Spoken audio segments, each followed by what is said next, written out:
Welcome to Friday with the Finlays. Here we are enjoying another beautiful day in North Queensland, out in the suburbs. While looking and feeling like an average family home, this is also North Queensland's first 10-star energy rated display home, which is now a living and learning experiment around sustainability. This is your chance to learn from the Finlays as they learn from the house.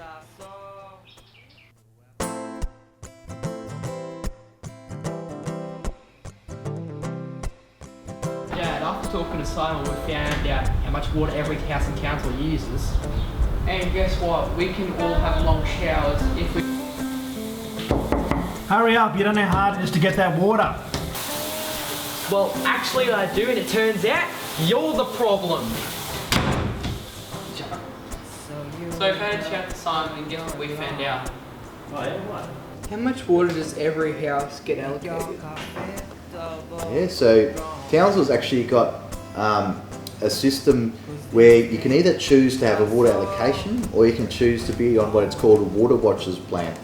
Now on an allocation you get 772 kilolitres, and that actually is 772,000 litres. So how does having a long shower compare to using a sprinkler?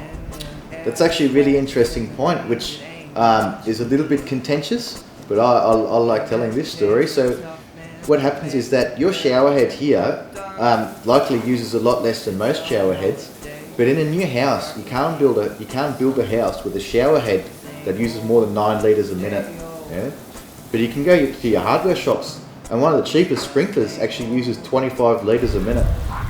So that means you can actually have a shower for 10 minutes while you use your sprinkler for 2 minutes, and the sprinkler's already used more water than your shower. Yeah? So we have these different sprinklers, what are they? So your sprinklers are basically the LED lights of the sprinklers compared to what you can buy the incandescent light bulbs. So what that means is it actually works a lot better. It's a lot more efficient, and it's actually a lot more appropriate for our environment as well. So they actually match the infiltration rate of our heavy clay soils, so that means we don't get runoff and evaporation because it's got big droplets and everything. So what it means is that we don't waste water in drift and runoff and everything like that, and all the water can soak in really nice and slowly. Most Townsville homes use between 60 and 80% of water outdoors. At the moment, most houses probably use about 70% of water outdoors. And if you're thinking outdoors and you think about your normal Townsville house, what's outside, you reckon? Plants? What kind of, you get mainly plants, or do you reckon it's mainly lawn in most houses? Lawn. Yeah, it's mainly lawn, isn't it? So the lawns are basically the biggest water user in Townsville. It's not the big nickel refinery, it's not the big zinc refinery, it's actually Townsville's lawns that use most of the water in town. How does our house compare to other houses? Yes. So you use around about the same amount of water per person per day as most people in Townsville.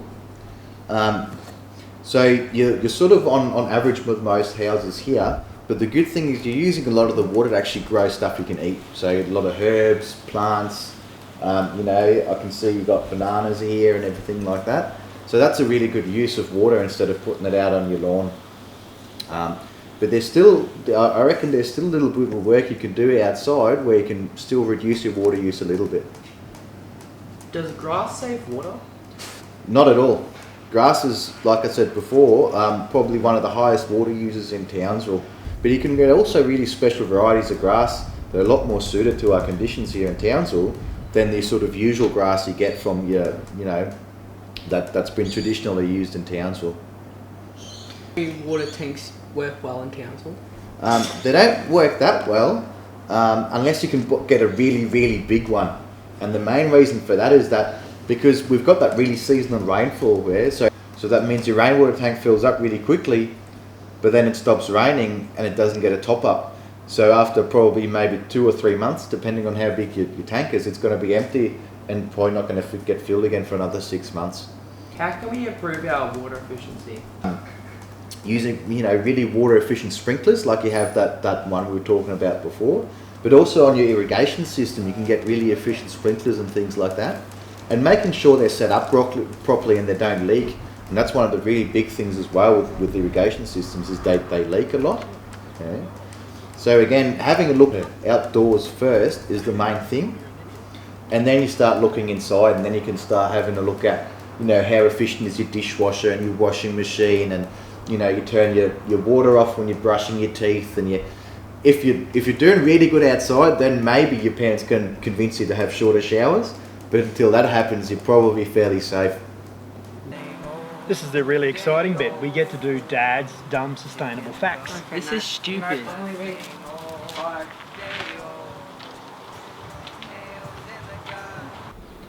So it turns out that every Townsville house gets allocated 772,000 litres of potable water.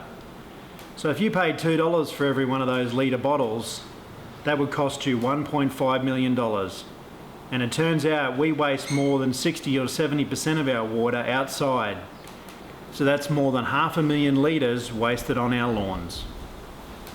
So Dad, we talked a lot to Simon and figured out that water is wasted a lot in Townsville, and that you and Mum are as much to blame as me and Hunter. And although our house and garden is a lot better than most, we still could improve it in a lot more ways. Yeah. I wonder what we can find out about power use. Not another episode. The agony.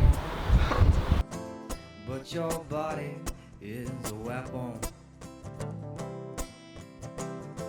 and it's hot outside, but it gets a whole lot hotter. Water. Water, that stuff's powerful, Particularly we don't have it. And it takes a tough man to make the bread and butter. It's a hard day working in the summer.